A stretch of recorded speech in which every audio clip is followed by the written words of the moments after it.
Nataka niseme kitu kimoja katika taifa la Tanzania. Tunaenda kumfuta Yezebeli kwenye ulimwengu wa Tanzania. Tunaenda kumfuta roho ya mpinga Kristo kwenye juu ya Tanzania. Roho ya mpinga Kristo tunaenda kumfuta. Bwana Yesu asifiwe. Hebu sema kazi imeanza. Bwana Yesu asifiwe. Kazi ndio kwanza inaanza.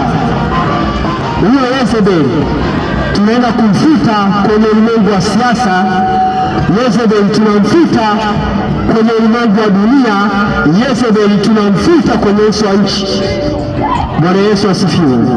Leo nataka nizungumze hivi kwa sababu kuna roho ya mpinga Kristo. Hebu sema roho ya mpinga Kristo ipo katika taifa la Tanzania. Sasa hiyo roho ya mpinga Kristo inaongozwa na Yezebeli. Sasa tunaenda kumfuta Yezebeli kwenye uso wa nchi.